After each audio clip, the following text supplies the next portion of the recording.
Good afternoon to everybody watching our stream over on Facebook Live. I'm Regina and I am your host for today's bonus lecture for the Best Bar Ops lecture series titled Frequently Asked Topics on the 8 Bar Subjects. This series is brought to you by the Philippine Association of Law Schools in collaboration with Rex Bookstore and Ed Hampion. Welcome to our dear speaker, deans, professors, and bar takers tuning into our stream. We're already done with the first day of the exams. How is everybody doing? We hope all our bar takers are using this day to rest, and let us help you prepare for tomorrow's exam with this afternoon's lecture. We're all halfway there, and we are constantly praying for everybody's success. Today's program is a continuation of our last lecture regarding remedial law civil procedure.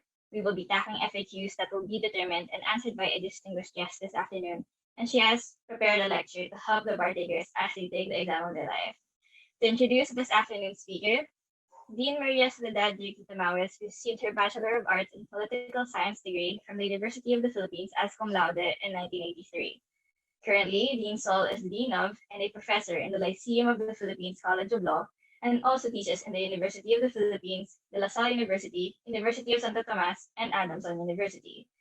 She is a professorial lecturer too in the Philippine Judicial Academy and a member of its Civil Law Department, a bar reviewer in persons and family relations and civil procedure and evidence, and a mandatory continuing legal education resource person.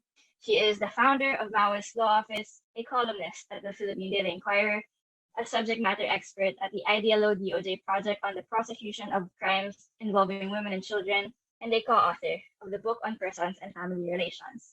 Without further ado, let's all welcome this afternoon's lecturer, Dean Maria Soledad Tamawis. Good afternoon, everybody. Okay, this is just but a continuation of what we started last time. But this time, I'm no longer going to share with you. I'm no longer going to share with you slides now because I will only speak until 5:30. Let me highlight with you. Let me discuss the highlights of the 2019 rules of civil procedure. Now we're supposed to start with Rule 7 today. Okay, Rule 7 is with respect to deals with parts and contents of a pleading.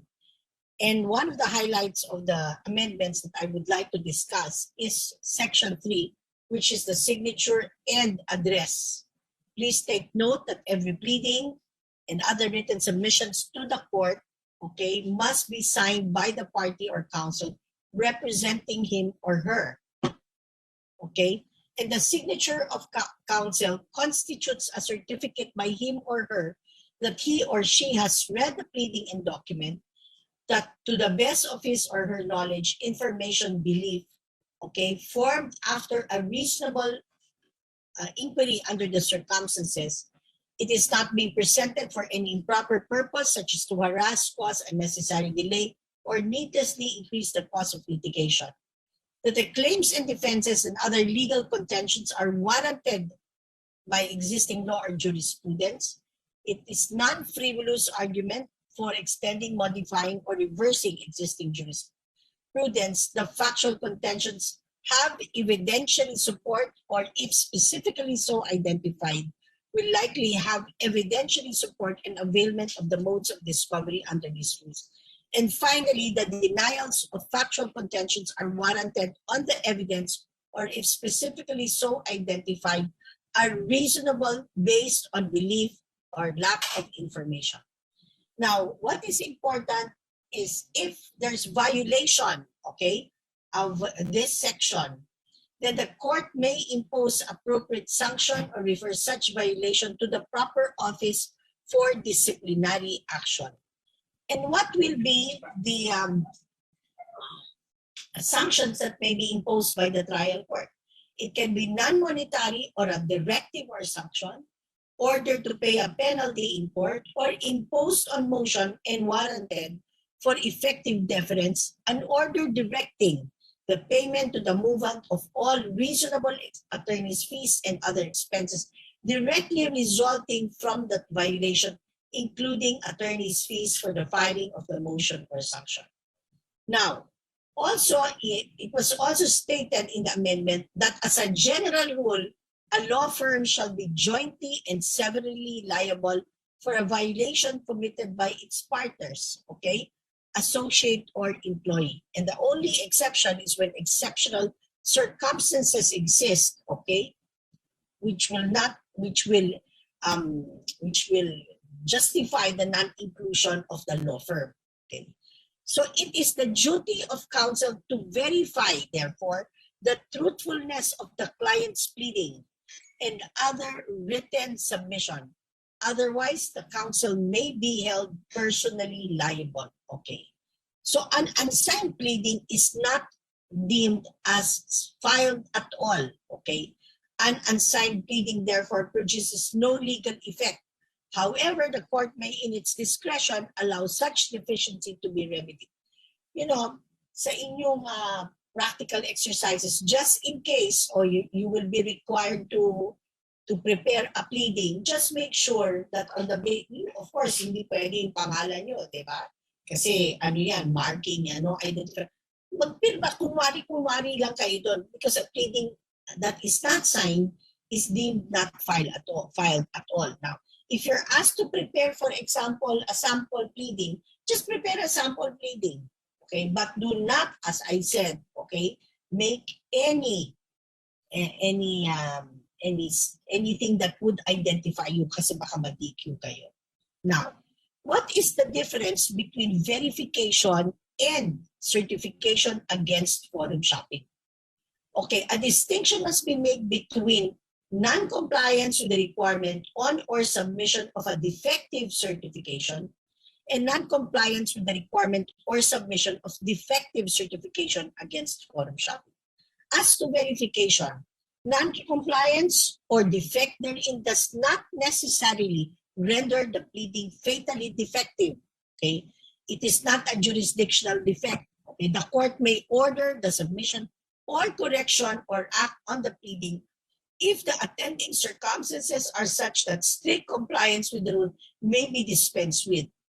Verification is deemed substantially complied when one who has ample knowledge to swear to the truth of the allegations in the complaint or petition signs the verification, and when matters alleged in the petition has been made in good faith or are true and correct. Now, as to the certification against forum shopping, you don't comply, okay, there is a defect, okay, unlike verification, this is not generally curable by amendment, okay, and the case will just be, in your petition will just be dismissed, okay, unless, of course, there is substantial compliance or presence of special circumstances or compelling reason. The certification against forum shopping must be signed by all of the plaintiffs. That is the general rule, pursuant to the ruling of the Supreme Court in the case of Luquias versus Ombudsman. However, one of the many parties may sign if, for example, if he has been authorized, okay, and the special power of attorney is attached therein, or if they are being sued, if the petitioners are being sued or share rather, the petitioners share a common interest and invoke a common cause of action or defense, then the signature of only one of them in the certification against forum shopping substantially complies with the rule. Okay? And that is the case of Lucena versus Lapisura. Mag-asawa sila, husband lang ang pumirma. Okay? Anong sabi ng Supreme Court? Substantial compliance. Why? Because the subject matter of the case is a conjugal property. Okay, and as one of the as a co-administrator of the conjugal property, he can sign. They are suing on the same they are suing on the same cause of action. Okay, now certification against forum shopping must be executed by a party pleader, not by his counsel. If, however, for reasonable or justifiable reasons, the party pleader is unable to sign, he must execute a special power of attorney designating his counsel of record to sign on his behalf. Okay. Now, okay, what are the elements of forum shopping? Okay, what are the elements of the forum shopping?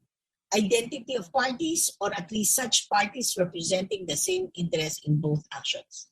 Identity of rights asserted and reliefs prayed for, the relief being founded on the same facts, and the identity of the preceding particulars such as that the judgment in the other action will, regardless of which party is successful, will amount to res judicata in the action under consideration.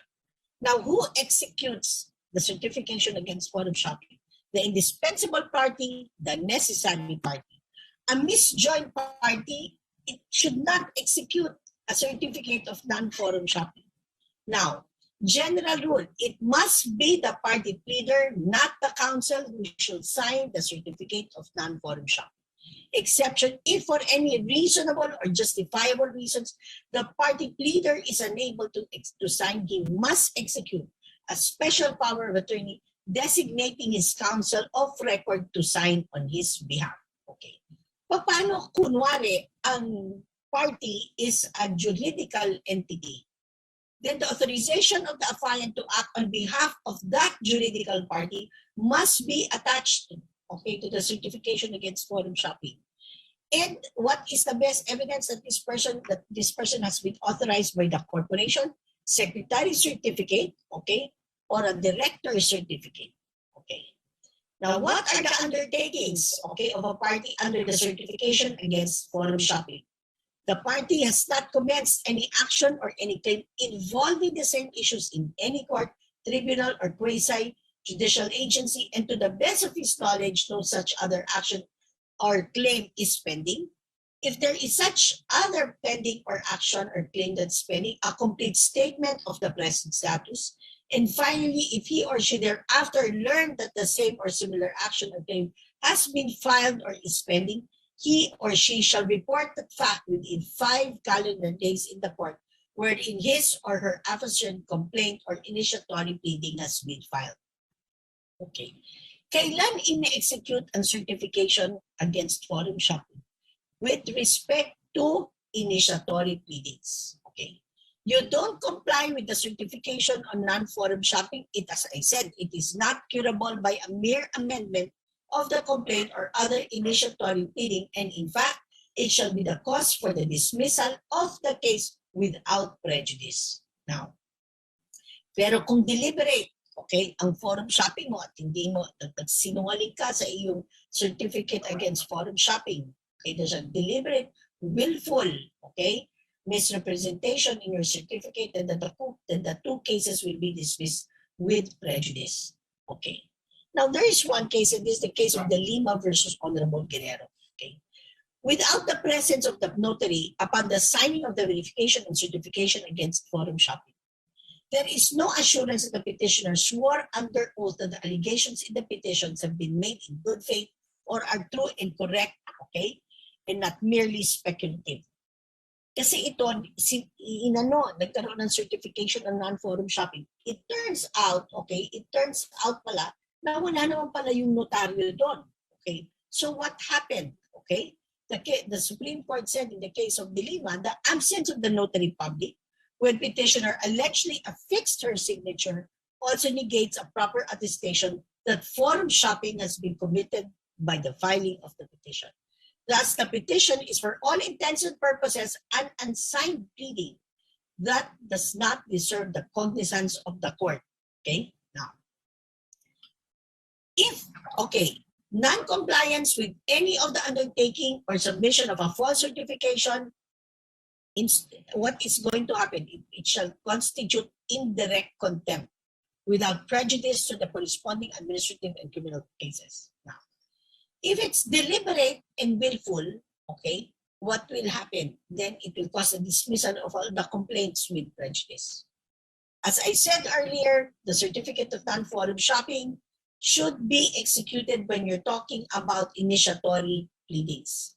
And what are the examples of initiatory pleadings? Permissive counterclaim, the complaint, the original special civil action for certiorari, prohibition on mandamus, okay? Now, clear, okay? Now, when we talk about manner in making allegations, okay, the 2019 rules on civil procedure, okay, there are two kinds of facts under the rules on pleading, okay? The first one is your ultimate facts. The second one will be your evidentiary facts, okay? As I said, I'm just discussing the highlights of 2019 in Sahaba. What do you mean by ultimate facts? The ultimate facts refer to the essential facts of the claim. A fact is essential if it cannot be stricken out without leaving the statement of cause of action inadequate. So your ultimate facts do not refer to the details of the probative matter or to the particulars of evidence, okay? They are what? Basically, the ultimate facts are those allegations that would constitute your cause of action. How about, okay, evidentiary facts, okay? When we speak of evidentiary facts, okay, this one naman refers to facts which are necessary for the determination of the ultimate facts. They are the premises upon which conclusions of ultimate facts are based. Under the 2019 Rules on Civil Procedure, both kinds of facts must be alleged in every pleading. Okay? If upon the filing of the pleading, evidentiary facts are yet to be discovered, a statement must be made that the evidentiary facts will be produced through the modes of discovery. Okay. Now we can do away with, not we can do, I will leave up to you alternative causes of action, and let me just discuss conditions precedent. Condition precedents are matters which must be complied with before a cause of action can arise. No? When a claim is subject to a condition precedent, the compliance of the same must be alleged in the pleading. Ano mga examples ng conditions precedent? Tender of payment is required before making consignation. Exhaustion of administrative remedies before you can resort to judicial action in some cases. 3, barangay conciliation. That's very important. No? If you live in the same city or the same municipality, before you can file a case against your neighbor, especially if it's a collection suit, okay, you have to resort to the barangay proceedings. Bago kayo mag-file ng unlawful detainer or forcible entry case, dapat mag-barangay muna kayo if you live in the same city or municipality. Earnest efforts towards a compromise must be undertaken when the suit is between family members. Okay. And in fact, there were no efforts made, the case must be dismissed. But kung meron na, okay, magkapatid, nagdimandahan, pero sinama si brother-in-law, okay? The case will now, there is no need for you to resort to earnest efforts or a compromise settlement before the filing of the case because there's already impeded a stranger to the suit. Okay? Arbitration may be a condition precedent when the contract between the parties provide for the arbitration first before recourse to judicial remedies. Okay, capacity. Okay. Only natural and juridical persons can be sued or be sued. Okay. Facts showing the capacity of a person to sue or be sued, or the authority of a party to sue or be sued in a representative capacity or the legal existence of an organized association, okay, must be averred. Okay. You know, okay, what is the capacity? When you talk about capacity of the persons of a natural person, capacity to sue or be sued when the person is of legal age. Kailangan i-allege mo yan. Na, kung minor, must be represented by parents or guardians. Kung insane, must be represented by guardian ad litem. Okay, when you're talking about a domestic corporation, you have to allege the required capacity. And what is that? That the domestic corporation is organized and existing under the laws of the Republic of the Philippines. Iba naman ang rule pag foreign corporation. To have the required capacity, a foreign corporation must be organized under a foreign law and is licensed to do business in the Philippines. You have to allege that. Or if it's not doing business in the Philippines, you must allege that it is not doing business in the Philippines and that the foreign corporation should be suing under an isolated transaction. And therefore, it should not be engaged in doing business. Okay. Now, in the case of Steel Case versus Design International, the Supreme Court ruled that one act appointing a representative distributor domiciled in the Philippines which transacts business in, okay, the representative's own name cannot be deemed as doing business in the Philippines. Now, there's a whale of a difference between lack of legal capacity to sue and lack of personality to sue. when you say lack of legal capacity to sue, you are referring to the plaintiff's general disability to sue on account of minority or insanity. That the plaintiff does not have the qualifications to sue. You remedy, you file an answer, and raise lack of capacity to sue as an affirmative defense. Lack of personality to sue basically is saying that the person is not the real party in interest, that the plaintiff is not the real party in interest. What is your remedy? You file pa rin an answer, but this time raise as an affirmative defense that the complaint fails to state a cause of action. Okay, now, let me now go to actionable document. Let me go to actionable document. Yung actionable document, kasi this is my personal assessment of what is happening in the based on what happened on in the bar yesterday. Notice that the questions are really, really basic. Okay, really, really basic. So go back to the basics. Now, what do I mean by basics when it comes to civil procedure, given that it has been amended? Okay, you have to know the text of the law. And it's going to be textual because wala pa siyang jurisprudence dun sa pagbabago. Okay. Pero, okay, doon naman sa hindi na bago, always remember the jurisprudence. Kaya hina-highlight natin ano yung mga pagbabago para pag ang tanong tungkol dun sa revisions, just go textual. Okay. The concept of actionable document has not been changed, but it has been made clearer. Okay, what do I mean by that? What is an actionable document? It is a written document which is used as basis for the cause of action or for the defense.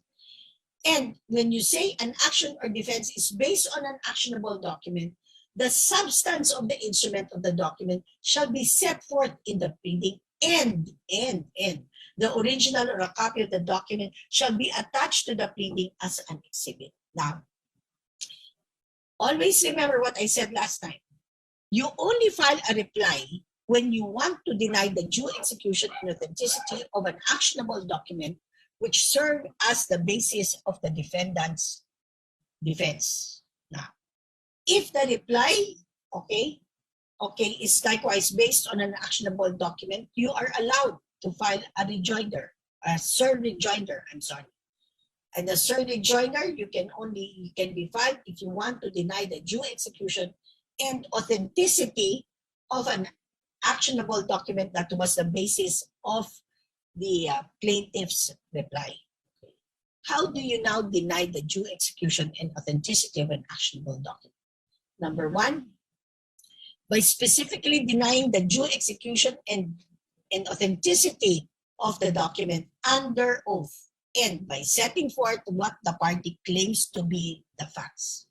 So when an action or defense is founded upon written instrument or attached to the corresponding pleading, the genuineness and due execution of the instrument shall be deemed admitted. Okay? If you did not deny it under oath, okay, it is deemed admitted. You can no longer, assail the due execution and authenticity of the said actionable document. Okay. Mere statement, therefore, that defendant specifically denies, the allegations contained in paragraph 3, specifically with respect to the due execution and authenticity of the document, period, that is not enough. Okay, that will be deemed a technical admission because that is not an effective denial. First, you have to state the reason why you're denying, and it must be done under oath. Now, when is oath not required? The requirement of specific denial under oath will not apply if the adverse party does not appear to be a party to the instrument or compliance with an order for inspection of the original instrument is refused. Okay. What is technical admission? The failure of the party to specifically deny the due execution and authenticity of an actionable document will give rise to a technical admission that the said document is genuine and is duly executed. So if the answer does not comply with the requirements of the specific denial, the answer therefore fails to tender an issue. Therefore, pag fails to tender an issue, ano mangyayari? Pwede magkaroon ng judgment on the pleadings. Okay. Now, what do you mean by genuineness? Genuineness, it means that the instrument is not spurious, okay, or is not different, okay? What do you mean by due execution? The signature in the document is voluntary and knowingly affixed. So therefore, it is genuine.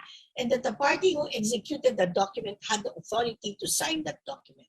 Now, what are the defenses that are cut off by the admission of genuineness and due execution? When a party is deemed to have admitted the genuineness and due execution of an actionable document, defenses that are impleaded from the said admission are necessarily waived. Okay. And what are those that are waived? Forgery, lack of authority to execute, party charge, sign, and document in some other capacity, that the document was never delivered, okay, or that the document was not in the words and figures set out in the pleading. Okay. Okay. Now, what are the defenses that are not cut off by the admission of genuineness and due execution? Hindi na deny under oath, pero walang technical admission. Pwede mo pa rin yan ilabas as defenses. Payment or non-payment. Want of consideration. Illegality of consideration. You can raise it. Usury, fraud, statute of limitation, duress, imbecility, mistake, minority, compromise, and estoppel. This enumeration, these defenses I mentioned, are not inconsistent with the admission of genuineness and due execution. Okay, clear. Okay, now, we go to specific denial. Ang kailangan lang natin tandaan talaga sa specific denial ay ito. When you just say, I specifically deny the allegations contained in paragraph 1, period. Hindi mo man lang in-explain kung bakit mo dinideny. Admission yon. Okay. So you have to say, specifically deny the truth of the matter being that, and you state the reason why. Or I specifically deny the allegations contained in paragraph 3 for lack of information sufficient to form a belief as to the truth or matter there. Now, but there is one case, and this is the case of Capital Motors. Basically, ang sinabi, nangutang si defendant, okay, hindi nakabayad. But what did the defendant do? He just specifically denied everything for lack of information sufficient to form a belief as to the truth or falsity thereof. So sabi ng Supreme Court, it is within your knowledge to know whether you executed a promissory note or not. But by just giving a blanket denial for lack of information sufficient to form a belief as to the truth or matter thereof, okay, that would constitute an admission. Because this time, your denial is not genuine. You ought to know whether you have executed the promissory note or not. Okay, now, allegations not specifically denied, deemed admitted. So the material allegations in a pleading asserting a claim or claims are not specifically denied are deemed admitted. Okay. Allegations as to the amount of liquidated damages, unliquidated damages, however, are not admitted. Okay. Now, let me now discuss Section 12 of Rule 8. Okay. Notice that the former section on Rule 16, yung motion to dismiss, nawala na yan. Okay. Ano ang nangyari? Okay.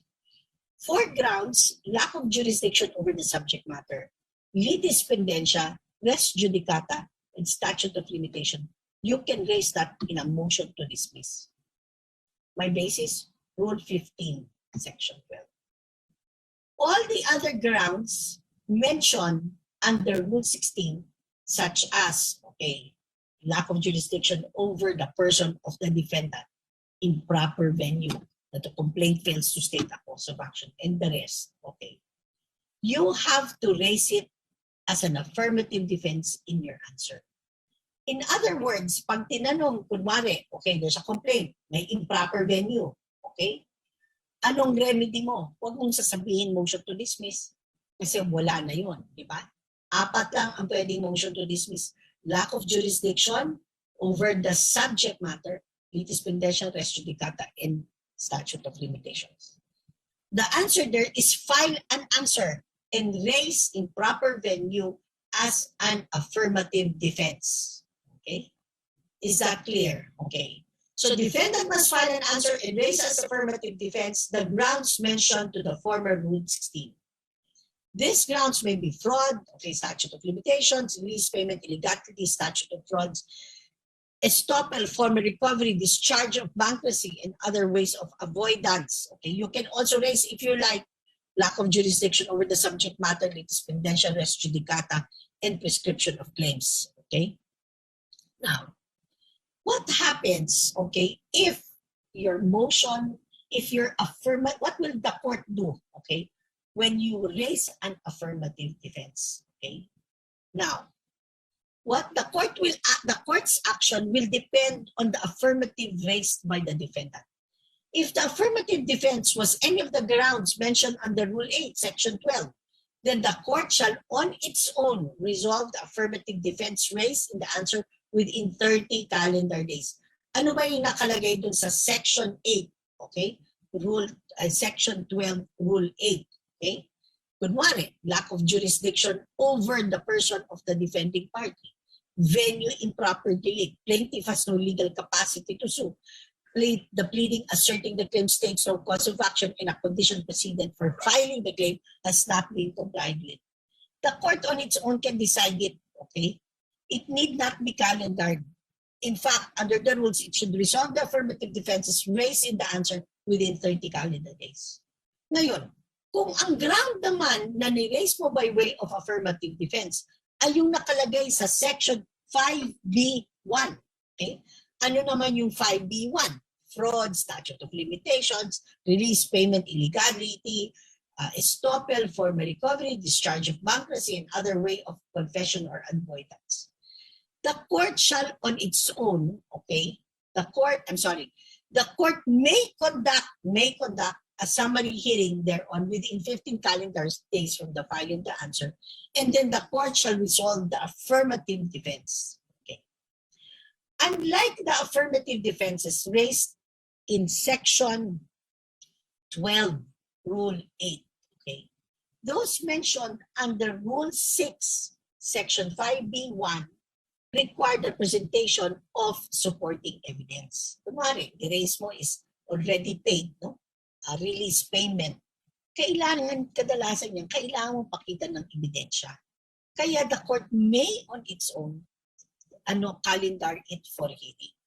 Unlike yung lack of jurisdiction over the person of the defendant, hindi naman magprepresenta ng ebidensya yun.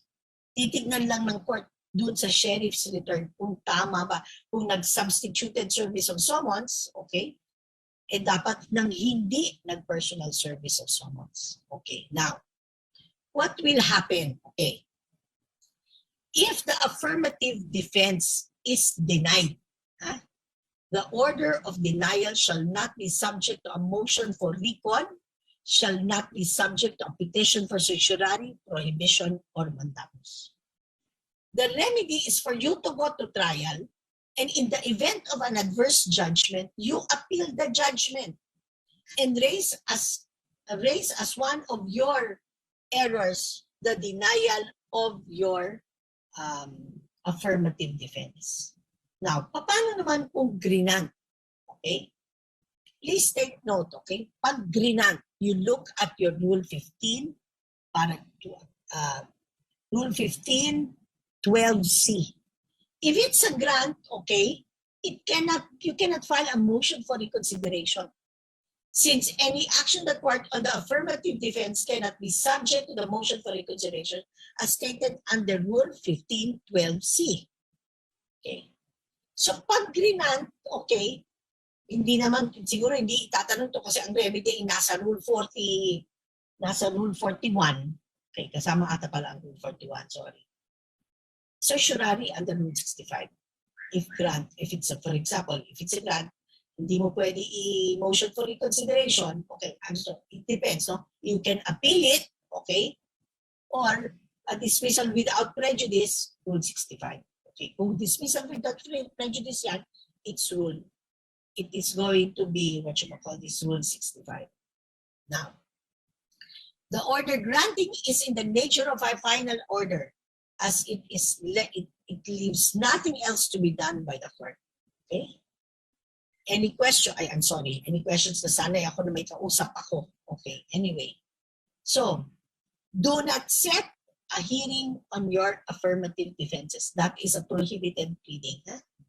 Okay, now, let me talk about failure to plead. Okay. General rule defenses and objections not pleaded after in a motion to dismiss or in the answer are deemed waived, exceptions, lack of jurisdiction over the subject matter, litis pendentia, res judicata, and prescription. Okay. Failure to state a cause of action is different from failure to prove a cause of action. That the complaint fails to state the cause of action, it refers to the complaint itself, and the remedy is you file an answer and raise an affirmative defense stating that the complaint fails to state a cause of action. When you say failure to prove a cause of action, it means the case went to trial, the plaintiff failed to prove the cause of action by evidence, and the remedy will be a demurrer to evidence. Okay. Okay, now let me now go to default. Okay. Default, there are dual stages of default. Okay.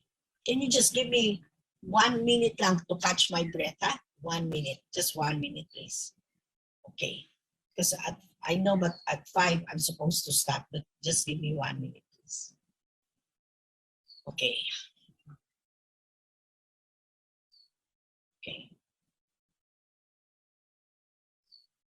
1 minute, only 1 minute.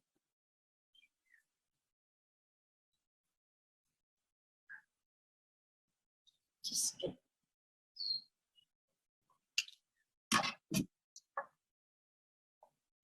any.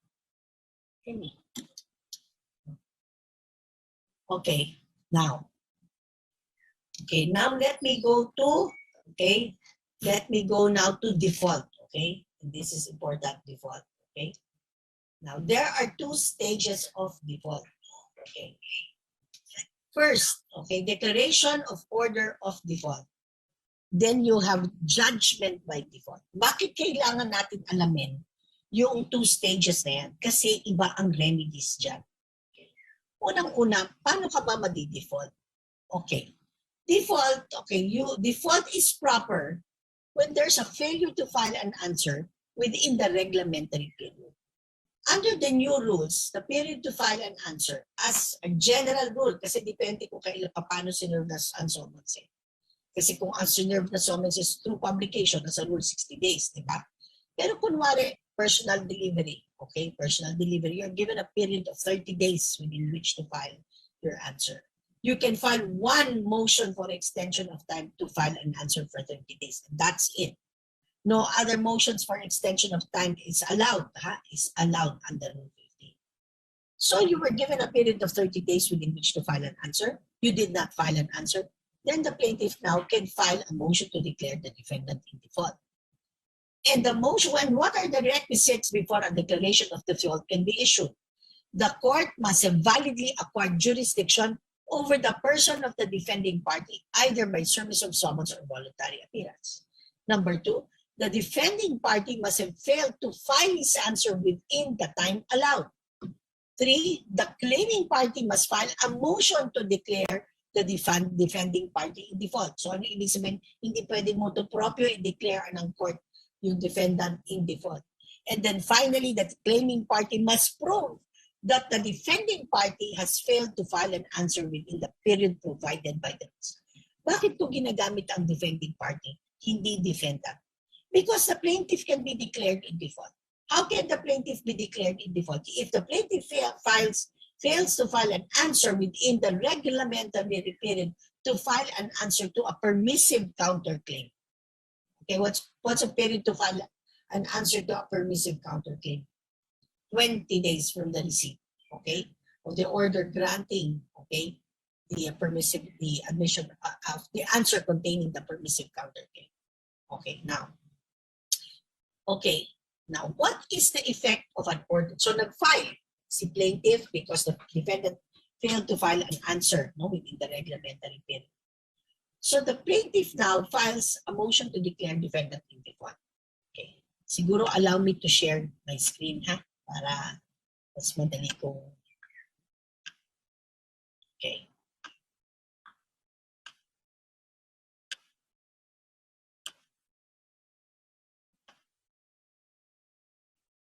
Okay.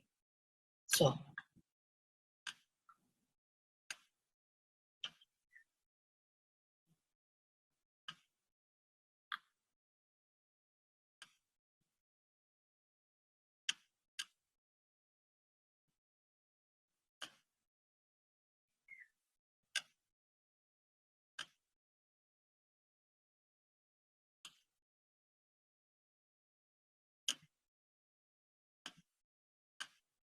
Okay. Now, summons, serve. Okay. Then of course you get a copy of the complaint. Okay. This is now your deadline. Okay. To file answer. No answer was filed. So ano ginawa ni plaintiff? Plaintiff filed a motion to declare defendant in default. Please notice, motion under the rule, under Rule 415, you don't have to have a notice of hearing anymore. The court may, okay, or because this is a litigious motion, may or may not set it for hearing. Okay? But the defendant is given a period of 5 days within which to file an opposition. So hindi na kailangan ng notice of hearing because precisely the court may or may not set it for hearing. But even if it has not been set for hearing, the defendant, because this is a litigious motion, is given a period of 5 days within which to file. Okay, within which to file. Okay, now, nag-declare na ngayon siya in default. Okay. Walang sagot. Anong mangyayari? Mayroon ng order of default. Okay. After the order of default, okay, anong magkakaroon? The court may on its own without need of presentation of evidence, or the court may allow you to present evidence ex parte. Or on its own, okay, decide on the merits, okay, or allow you to present evidence ex parte. Okay. Now, ito yung second stage ngayon, magkakaroon ng judgment by default. Notice sa drawing, an order of default is an interlocutory order. Okay. Bakit interlocutory order? Wala pang judgment eh. May gagawin pa. Mag-decide pa or ipipresenta ka ng ebidensya. Magpipresenta ka. Okay, now, what will happen? Okay? Okay. During this period, what will be your remedy? Okay. Ano magiging remedy mo against an order of default? Remedy. Basta your remedy, you can file it before judgment by default. That's been issued. No? So your remedy is you file, okay, okay, an order, a motion to set aside order of default. Okay? Now, based on fame, fraud, accident, mistake, and excusable negligence. At ang fraud mo dyan is extrinsic fraud plus your meritorious defenses. Dapat yan under oath. Oops. Okay. Now, so you can file that before judgment by default. Ngayon, kung may judgment by default at yun ang natanggap mo, ano yung remedy mo dyan? Okay, depende. Remedy mo by after judgment by default. The first one will be, of course, within a period to appeal, you can now file, okay, MR, MNT, motion for new trial, or appeal. When do you file that? Within the period. Okay.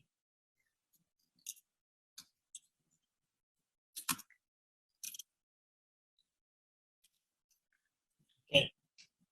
Or what you can do, after you have your MR, MNT, or appeal, hindi mo nagawa yan because, okay, of fraud, extrinsic fraud, accident, mistake, or inexcusable negligence, you can file a Rule 38 petition. Petition for relief from judgment, which you should file within a period of 60 days from the time, oops,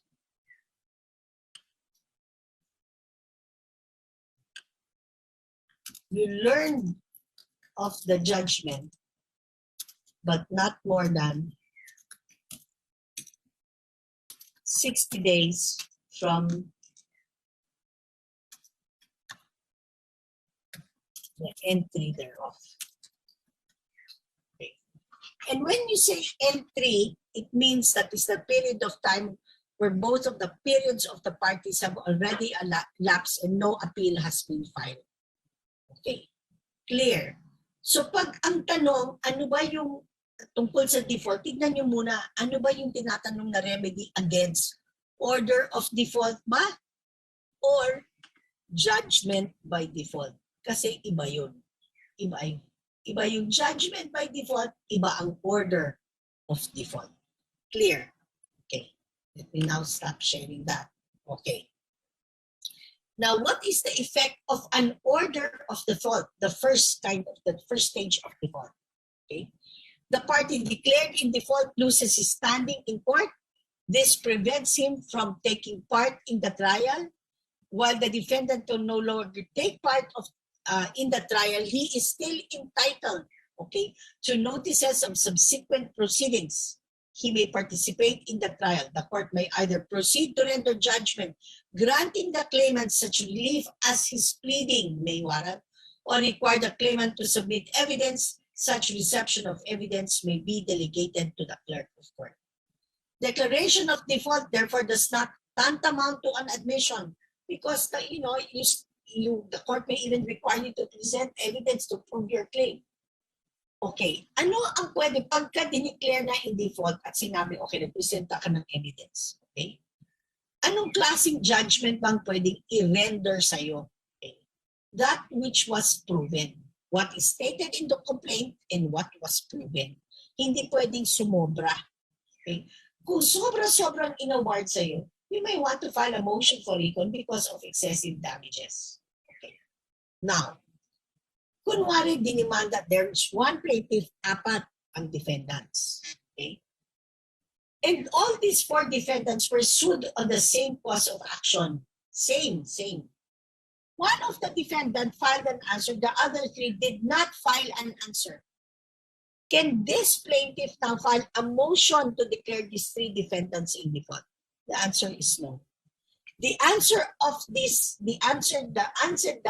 filed by the answering defendant will inure to the benefit of the non-answering defendant. Okay. I will repeat the extent of relief of judgment by default. The reliefs that may be granted in default situations are restricted by Section 3D of the Rules of Court. Okay? There can be no unliquidated damages. Okay? Unliquidated damages. Okay. Okay. Okay.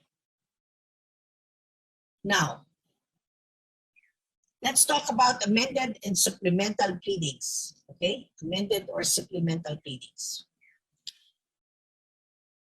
When you talk about amended pleadings, okay, all you have to do is really differentiate it. Amended pleadings. It refers to facts existing at the time of the commencement of the action. The filing of an amended pleading results in the withdrawal of the original pleading. And it can be made as a matter of right as when no responsive pleading has yet been filed. So I filed a complaint, no answer has yet been filed, I can amend it, okay, as a matter of right. But I cannot amend it for the purpose of conferring jurisdiction to the court or for the purpose of making it appear that there is pala a cause of action. Hindi yan allowed. Now, ang supplemental pleadings refer to facts arising after the filing of the original pleading. It does not result in the withdrawal of the original pleading, and it's always with leave of court. Okay. Now, okay. Just remember those the basic the amendment to conform, necessary to conform to or authorized presentation of evidence. Now, the court acquires jurisdiction over the issues even if the same are not alleged in the original pleadings of the parties. Now, if, for example, there was an issue that was not agreed upon or not even stated in the pre-trial order, and the party one party adduces evidence and was able to permit and was able to induce evidence to prove an issue that was not agreed upon. Okay, and it was adduced and established with the implied consent of the other party. It is not a requirement that you have to amend your complaint to conform to the evidence presented. Okay? In other words, basta pumasok yung ebidensya, the court will consider that. But if you want to amend your pleading to conform with the evidence presented, that is all right. Okay. Now, okay.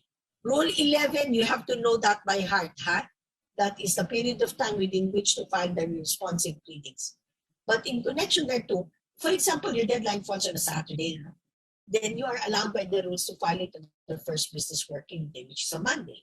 You want to ask for an extension of time to file an answer, for example. Okay? You reckon it from Saturday, not on Monday, because your real deadline is on a Saturday. Okay? And that's the ruling in the case of Luce versus National Amnesty Commission. Okay. 12, I will have to leave that with you. That's Bill of Particulars, no? 13. Medyo mahaba itong 13. Okay. Basta importante, you serve to the other party, you file it in court. Serve first a copy of the pleading to the other party, then file it in court. Ha? Hindi pwedeng file, tapos hindi mo bibigyan ng kopya yung kabila. It is as if it is not being filed. Okay? Okay. Now, okay. Also do not forget, no? You can serve it, okay, and file it, okay, by electronic mail if you are allowed by the court to file it by electronic mail. And number 2, you can serve it if all the parties agree that service can be done electronically. Okay. Now, let me go to 14 because to me this is maraming amendments dito sa 14. Okay. The court shall within 5 calendar days from the receipt of the initiatory pleading and proof of payment of the requisite fees, okay, issue the corresponding summons. Okay. So ano yung period of 5 days time? Because the court can dismiss the complaint motu proprio. On what ground? Lack of jurisdiction over the subject matter, jurisprudential, res judicata, or prescription of claims. Okay? Action is barred by prescription. The summons basically is directed to the defendant, okay? To the defendant, signed by the clerk of court under the seal, okay? And it is actually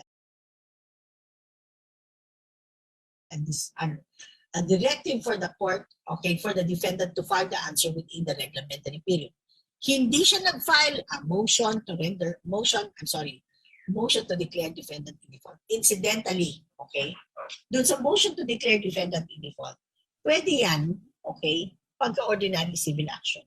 Pag small claims, rules on summary procedure, bawal, okay, bawal ang motion to declare defendant in default. Pag ang kaso, let's say, unlawful detainer, so covered yan by the rules on summary procedure, do not file a motion to declare defendant in default. What will you file? Motion to render judgment based on the pleadings. You cannot file a motion to declare defendant in default when the case involves petition for declaration of nullity of marriage, legal separation, annulment of marriage. Okay, now, who can serve the summons? The sheriff, the deputy of the sheriff, other proper court officer. The plaintiff can serve, provided that there must be failure of service of summons by the sheriff or the deputy. The plaintiff must be authorized by the court, and his authority to serve the summons must be stated in the summons itself. Okay? Now, I'm just going to discuss the highlights, no? Given that I have basically 25 minutes to end my lecture. Okay, now, what is important to remember are the different, okay, of course, it's always personal service, no? Personal service. Ngayon, kung ang personal service hindi ma-effect, pwede kang substituted service. And how would you know that personal services cannot be effected? You follow the Manotoc doctrine. It is trying to print the sheriff, for example, tried to serve it 3 days, three different occasions. There were 3 attempts, at the very least 3 attempts on 2 different occasions to serve the summons. Monday morning sinerve, Monday morning sinerve, Monday afternoon sinerve, then Tuesday sinerve, wala, pwede ka na mag-substituted service of summons.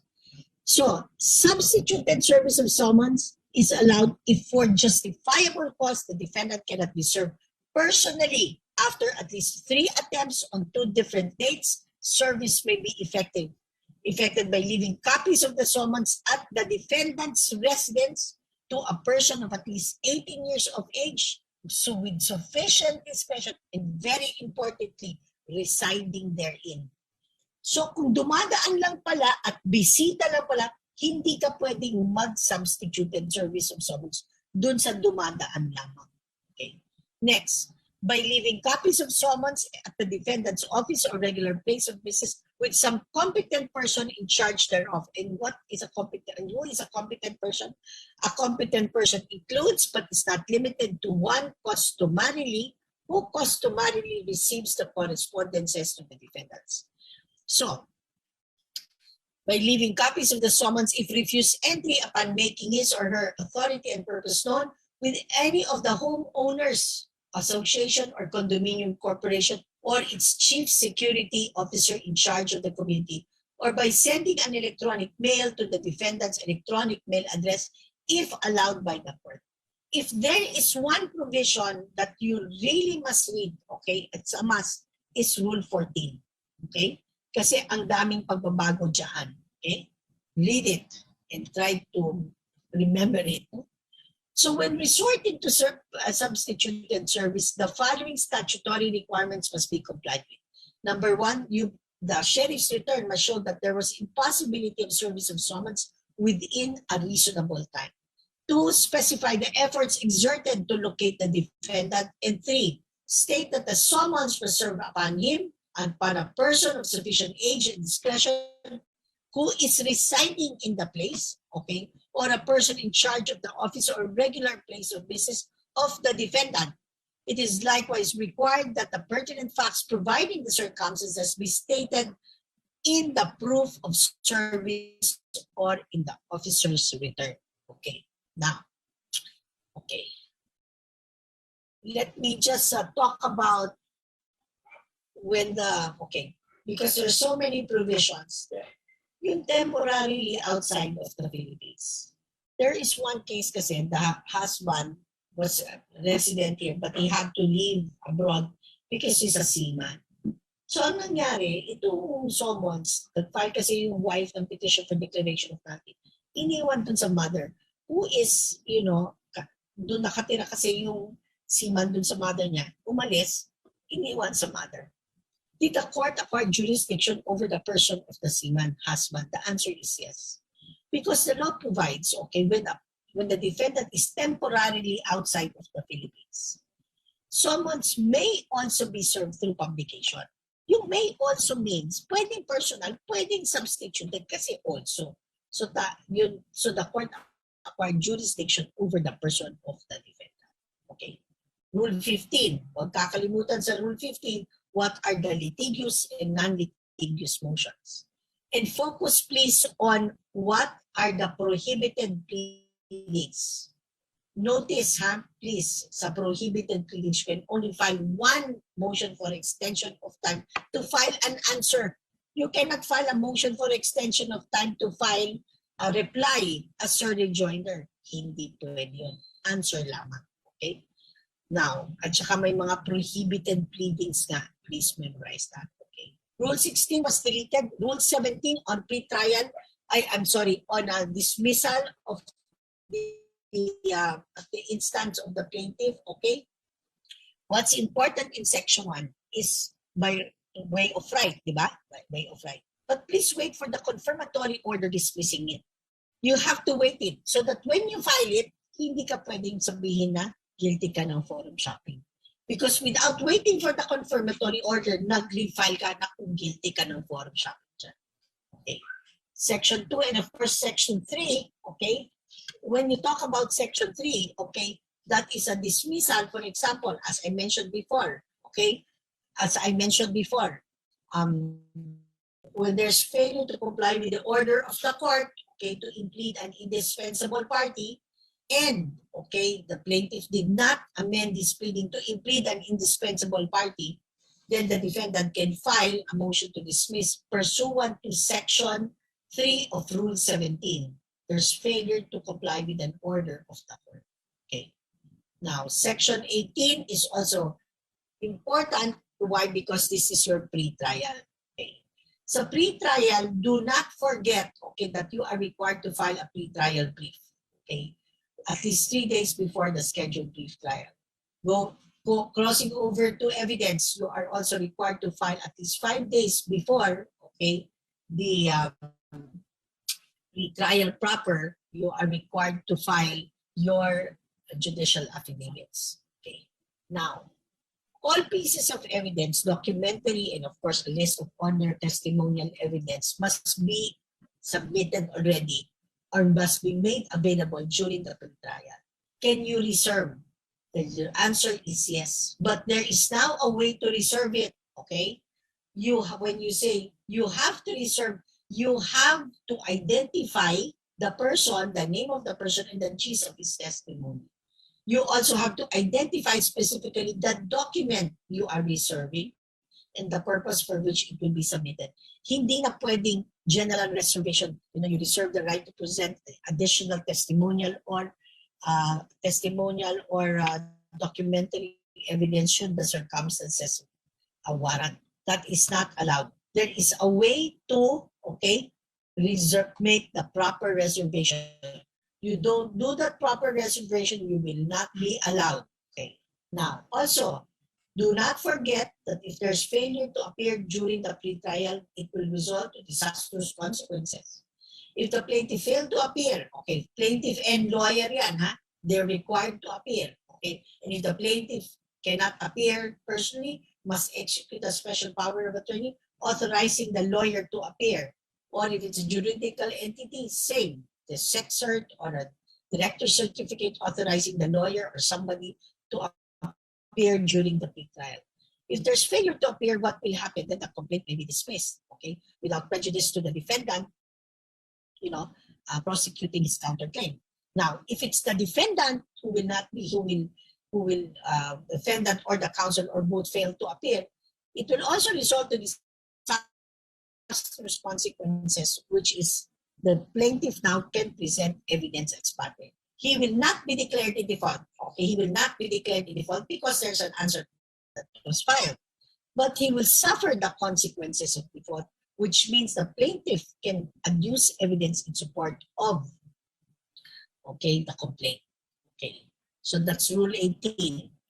Rule 19 is, please do not forget, ha, isa pa to na pinaka-importante na requirement sa pre-trial. No? Sa pre-trial, the court may decide to submit the case for judgment on the pleadings or summary judgment as I said, on its own initiative. Hindi kailangang magkaroon ng motion. Kasi makikita ng court after all the issues have been discussed and after all the pleadings submitted, he can now decide whether the case is ripe for motion for judge to render judgment or to submit the case for judgment on the pleadings or summary judgment. Okay. The order of the court submitting the case for judgment on the pleadings or summary judgment is not appealable. Okay? Not appealable. You cannot even file a motion for it and you cannot even make it subject to certiorari. No. Prohibition, no. Okay? Hindi daw pwede yun. Okay? Anong mangyayari doon? Hintayin mo yung judgment. At pag nagkaroon na ng judgment at hindi ka and you're dissatisfied, you file an appeal and you assign as one of your heirs the order of the court, okay, submitting the case, okay, for judgment on the pleadings or summary judgment. Okay. Para naman masabing umabot ako sa 34 and 35. Ano yung judgment on the pleadings? tignan mo yung complaint, tignan mo lang yung answer, basahin mo. Walang issue. There is no issue at all. Okay? In other words, halos lahat inadmit yung material allegations of the complaint. So why will you go to trial? Okay. Motion for summary judgment. You complain. There is the answer. Okay. There appears to be an issue, an ostensible issue. May issue. But because of depositions, affidavits, and other documentary evidence, this ostensible issue was unmasked to its very core that the issue pala is what? The issue is specious, okay? Or it is a non-issue at all. And therefore, okay, the case can now be submitted on judgment on the pleadings. Okay, JDR, court annex mediation, mandatory yan for those matters that can be subject of compromise. Court annex mediation must be terminated within a period of 30 days. JDR, if there's failure of court annex mediation, the court may decide, okay, to refer you to another judge who will handle the judicial dispute resolution. Okay. So, okay, what is important in intervention? Okay, when you want to intervene, it is a remedy by which a party not originally impleaded in the proceedings becomes a litigant therein to enable him to protect or preserve a right or interest which may be affected by the said proceedings. And what are the requisites of intervention? There must be a motion for leave to intervene filed before rendition of judgment by the trial court. Number 2, the motion must show in the motion that he has a legal interest in the matter in litigation or in legal interest in the success of either or both of the parties, legal interest against the parties, and move on is so situated that he may be adversely affected by a distribution or other disposition or property in the custody of the court or of an officer. But that legal interest must be actual, material, and direct, and of immediate character. Hindi yan pwedeng speculative. Okay, now, okay. Don't forget viatory right. Huh? What is viatory right? Viatory right, you cannot compel in a civil case a person to testify if he lives 100 kilometers away from the court. What is your remedy pagka this witness is you're calling invokes his viatory right? Mag-deposition na lang kayo. Okay? And when you talk about deposition from rules 23 to 29, okay, ang importante dyan sa rules 23 to 29 ay mag-apply kayo. It's an ex parte motion for leave of court for you to be able to conduct your interrogatories or depositions. Do not forget your Rule 29 because your Rule 29 will tell you, okay, the consequences if you fail to avail of or even respond to a request for a mode of discovery, okay, or if you were ordered by the court to comply with a mode of discovery. So do not forget Rule 29, okay. So in Rule 30, okay,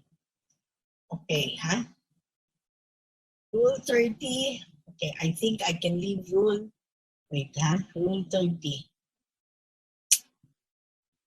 Okay, I can leave Rule 30 with you and 31. What I want to address is the rule on the mirror to evidence. Okay.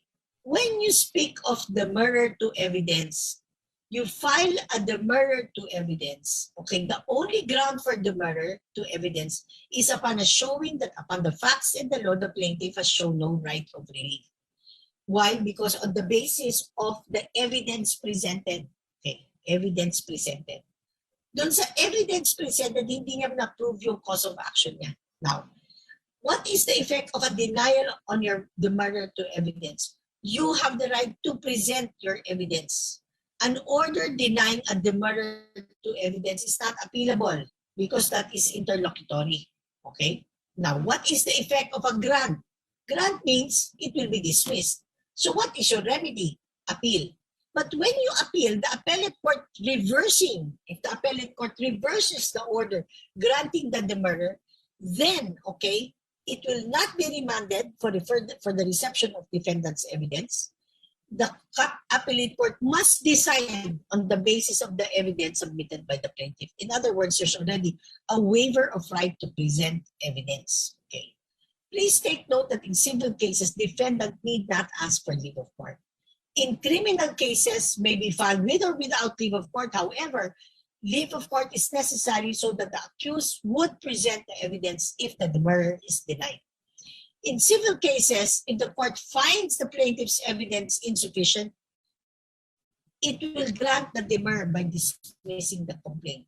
But what is the effect of the grant of demurrer in criminal cases? Okay, if the court finds the prosecution's evidence insufficient, it will grant the demurrer, thereby acquitting the accused. Okay, now, what is the effect of denial? If the court denies the demurrer in civil cases, defendant will present his evidence. On the other hand, if it is in criminal case, if the court denies it and the demurrer was filed with leave, the accused may present his evidence. But if the demurrer was filed without leave of court, then the accused can no longer present his evidence and submits the case for decision based on the prosecution's evidence. Okay, now, so that's 35. Now, okay. I have 5 minutes, so I might as well share with you what my observations are with respect to the hearing yesterday, to the exam yesterday, okay? Notice that it's all back to basics, okay? So if I were you, given the scope and the breadth of, civil of remedial law, okay, go back to caudals. Okay, dahil nga ang haba eh. Okay, go back to caudals. Okay. And make sure, okay, that you read the caudals. Isa puso niyo yan. And if you have notes, then go to it. Okay. Please make sure that your answers are not kilometric answers. The questions yesterday, if the trend is still going to be the same, would require only short, simple answers. The longer it is, I think, then that means you are not answering it right. Okay. Number two, please do not leave a question unanswered. Okay? Because again, may masagot ka lang, may points ka na eh. Huwag niyo pong lalaktawan yan. Okay? Read the questions carefully. Now, if it is quite long, because I noticed that there were, medyo, hindi man long, very long, no? May mas mahaba-haba ng konti. Tapos may nabasa ko, pagdating sa dulo, iba yung tanong pala kakaiba. Basahin niyo muna yung tanong, saka niyo balikan. So that when you read the question, should be guided accordingly. Okay? And above all, okay? Pray. Okay? Study as if you've never studied before and pray as if everything depended on that. Today will be the last day. In a few hours, you'll go back and take your exams. And after that, you can rest. You will wait. And definitely, I will get to see you when you raise your hand and when you say you're the lawyer's oath. I'll see you at oath taking. Thank you very much.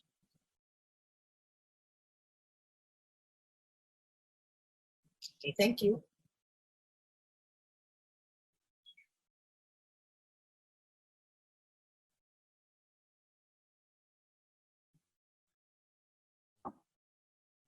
Okay. God bless you all.